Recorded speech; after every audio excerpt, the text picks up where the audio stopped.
And now, it's time for another Dice Tower review with Tom Vasel.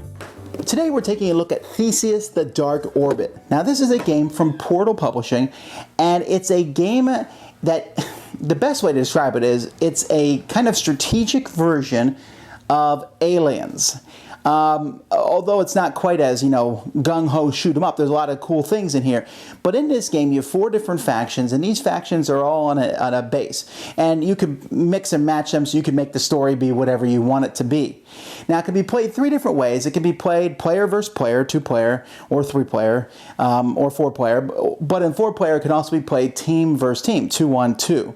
And you can make up any reason you want, where the aliens and the Marines are fighting off against the scientists and the gray aliens, what have you. But let me show you how the game works, and I'll be back.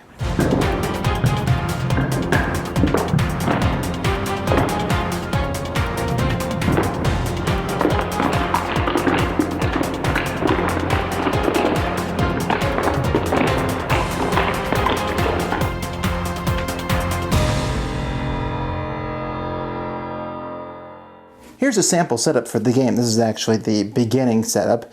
You have these different sectors that are placed around the board.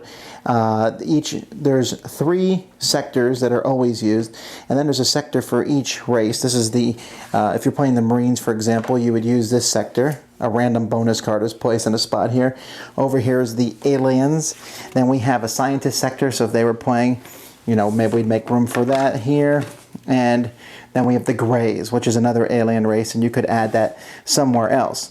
Now, when you use these, they have a specific setup for the sectors, but at the same time, once you know what you're doing, you can kind of put the sectors out there randomly. Each player gets 3 units for their sector. So here's the 3 Marines, and so you'll place 2 of those in the rooms in your own sector, and then the third one you can basically place anywhere you want. You also have a whole deck of cards here for each of the factions. You're actually going to only use 15 of these cards over the course of a game, so you won't use every card in every game. 3 of these cards you are going to place in pending slots in your own sector, and then the third one you get to put as a pending slot in any sector that you want. Once this is each of the players has done that, the game is ready to begin. But I want to focus here in the middle. Here you keep track of your hit points. Everyone starts with 20 hit points, and the Greys and the scientists also start with 0 data points. At the end of the game, whoever has the highest of their hit points plus their data points is the winner, although if either the Greys or the scientists get to 20 data points, they automatically win.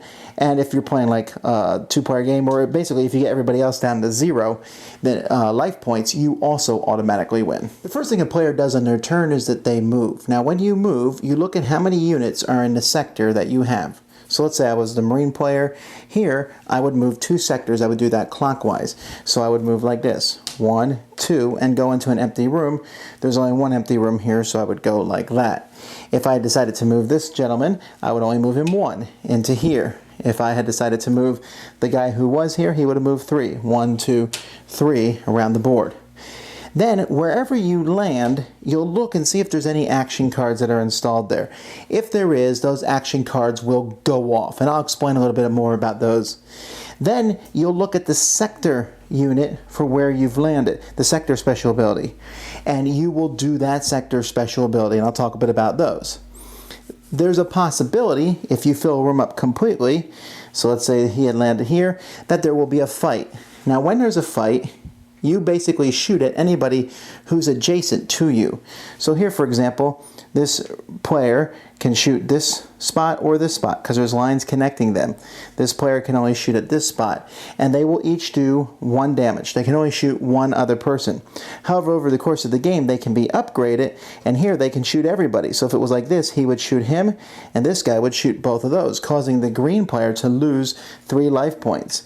When the green players are upgraded, they will also have that same special ability. The scientist starts with no fighting ability, but will upgrade to where he can shoot someone.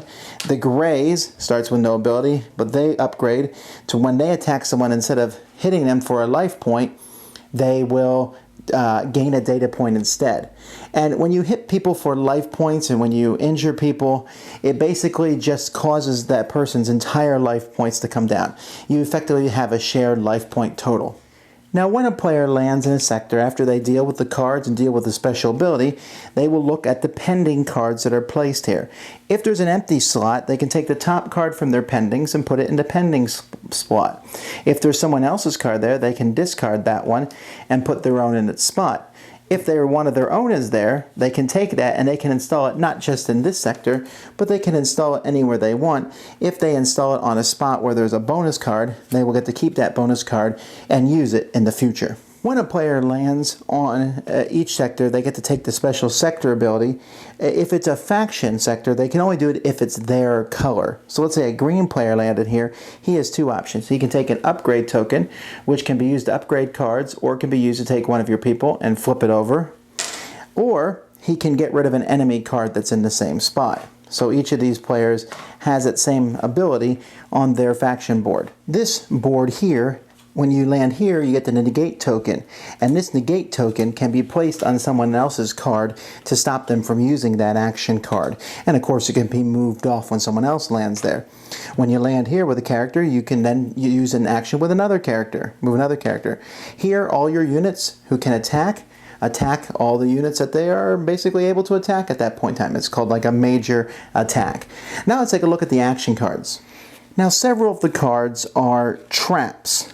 So essentially, you will put them out and put them on the board, and when an enemy lands there, the trap goes off. Now, this way some traps work is they actually come with tokens, and so you put those tokens on the board so that when a player moves through it, that will take off. This one, for example, does 3 wounds to an enemy who moves through that, although at that point in time, the token will go away. Not all of them go away, and some of the traps do different things. For example, the grays have a probe, which if at any time an enemy lands there, you take a data point. Here, a trap, a single use, enemy takes 2 wounds, a landmine. Or here, fire. This is just like the gun, except it's fire, that when you move through it, the Marines can stick that there, and you'll take a wound. Here's an ambush. Anytime an enemy unit comes in, if you got guys there, you can attack. The aliens have a parasite token that you can put on your opponents that will burst out eventually, or they have tentacles or a hive. The scientists have a camcorder that anytime an enemy stops in there, the camera moves up as it watches it, and if a scientist stops in here later on, he moves the camera back to 0 and takes that many data points. Here's some example of other cards in the game. The Marines have one that all their shots there are doubled. They'll do double damage. Here, you're immune to enemy attacks. The Marines can have a barricade set up. Or here, their attacks do an extra wound in this spot. Now, one of the things I mentioned earlier was that you can use upgrade chips to change these action cards. And you can place this on this. So now my attack here would do 2 extra wounds. And you can continue to do this, although to place an extra one here, I have to discard one for everyone that's on it. So I'd have to pay 2 basically to put another one on there, and then the next time 3, etc., etc. But you can change, how bad traps are, etc. Here's a hole for the aliens where they can relocate an installed card, or enemy cards don't work in this sector, creepers. Here's a vent shaft. As they're moving around, they can just stop here instead of going their complete move. Or here they can put a minor alien. The aliens have these little minor aliens who can go around and attack until they're destroyed. Grays have this enhancer, which gives them upgrade tokens. Or here, they can change their data points to life points if they need to. Here, they can put an invisibility token on their unit, which keeps other people from seeing it until they decide to show up. Here, they get extra data points when they attack. Many of the factions have duplication. This basically duplicates an adjacent card that's next to it. Or here, the scientists can move the malfunction token with this card every time they land there. When it has an arrow, that means when you land there, you activate the card. Here you can install another pending card. Or here's a hideout where you're immune to enemy attacks. Or here you recover life points to scientists. Or when they're moving, they can skip this sector. And this is just an example of some of the cards that are in the game. So anyway, you keep playing this, you keep doing the actions until the one player's cards run out and they need to install a card and put it in a pending spot, and they can't do so. At that point, the game is over, and it will be life points plus data points for the win. Okay, Now, first of all, the way this game plays really depends on the number of players. I think that Theseus is by far best with 2 players. Now, the 4-player game with teams is not so bad, but 3 and 4 players was just a little chaotic. Now, Portal has put out another game that has done very well for itself, and that game is Hiroshima Hex. It's a great game, has this cool ability, basically, where you're putting these tiles on the board, and they shoot at each other and defend against each other, basically on how they're placed. And there's some randomness, but each side is so unique and different. It's very fun. When you play multiplayer, though, it gets a little too chaotic. The exact same thing here. Now, Theseus obviously takes its main mechanism from Mancala, because you can move your piece, the number of pieces that are there. And that's a really good mechanism, because on your turn, you have at most 3 different options that you can do.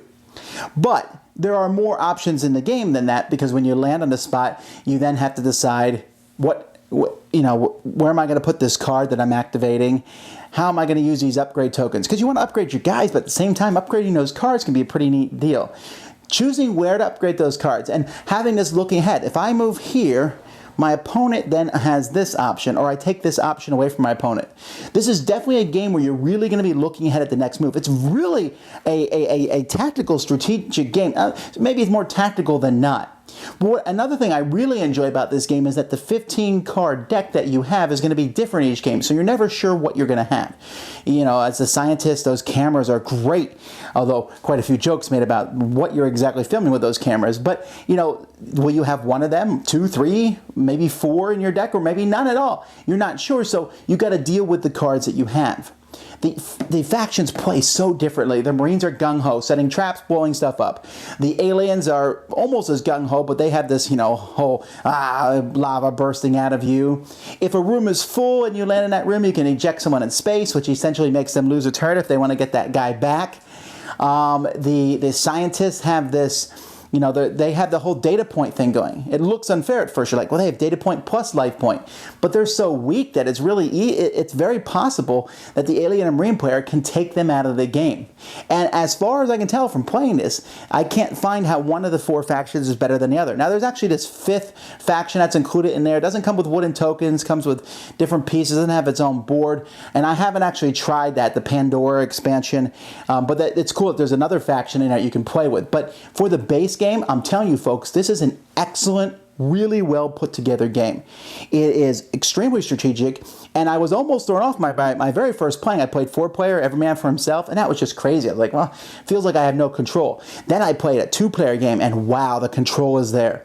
A team 4-player game works the same way, but it's a little bit more long and drawn out. But this is great. It's very strategic, abstract style. But at the same time, the theme makes sense. Each faction has their own cool thing. So I don't know how popular this is going to get. I'll tell you, this box is a little too big for the game that's inside, but that's fine. But maybe it's for all the expansions that are coming. And I hope so, because I'd love to see more alien races for this. Anyway, that's Theseus.